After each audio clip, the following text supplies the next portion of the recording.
To start making Mugman, I first start making the armature out of some paper clips and some aluminum foil. The paper clips are bent into shape with the legs, then the waist, and then the arms being made at proper bend points. After that, I make 2 of them and connect them with aluminum foil. I then cover this aluminum foil with black clay in order to make the body.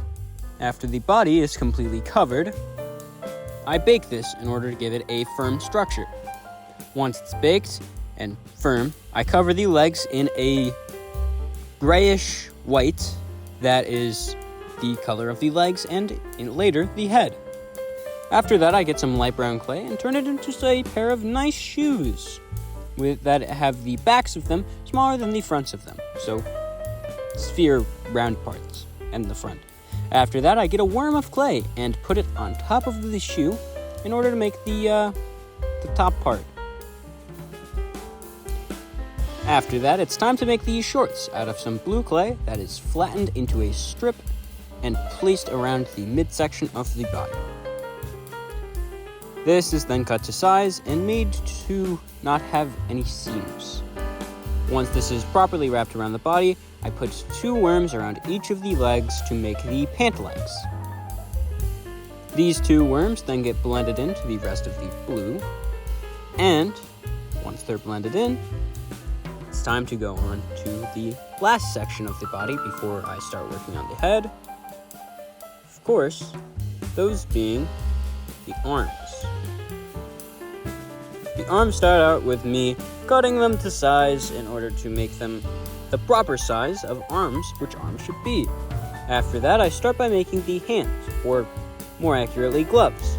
To do this, I pinch at a thumb, and then I cut in with a sharp object each of the 3 fingers.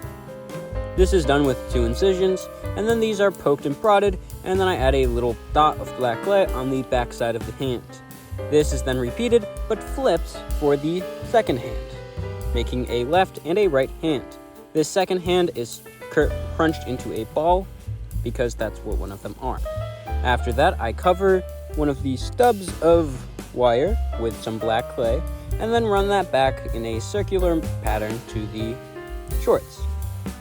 After that, I place the hand and add a white worm at the intersection between the glove and the arm. Then this gets repeated, but this time on the arm that has a full armature, and with an open palm this time, facing outwards away from the shorts.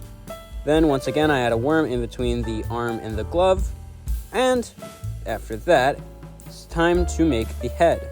The head starts out as a ball of light gray clay that then gets a large indent in the middle, and then turned into a small-ish mug.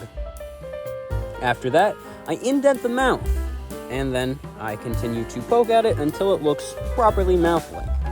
After that, I placed it onto the body in order to make sure that I had correct proportions. After that, I added 2 pure white balls of flattened white clay into the face for the eyes. After that, I made 2 smaller balls of black clay and turned them into Pac-Mans for the pupils.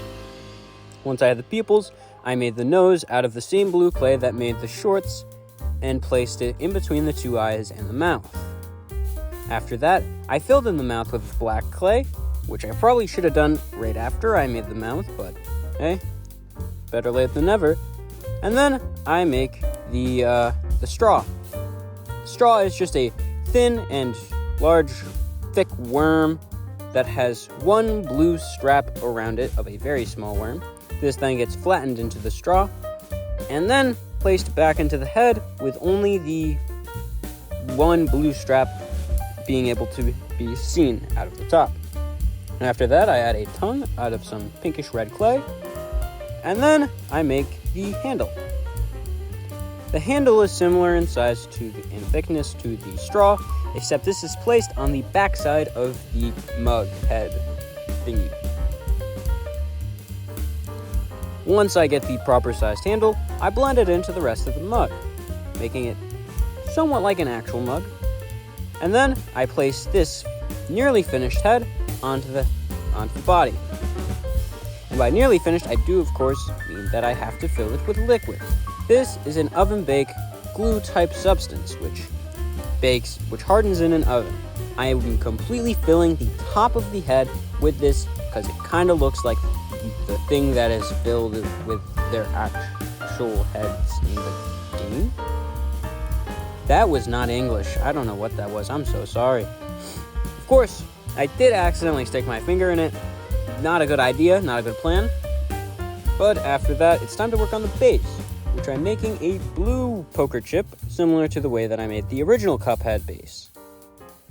This is just a flattened, but not fully flattened circle of clay with a bunch of blue pieces surrounding it with an inner circle that is still completely white. This inner circle then gets indented slightly downwards with a ball stylus in order to make it look the way that it looks, I guess. But I don't know how it would look because I haven't really seen it, I guess. Then I push the body into the base and I put on the head, and it's done.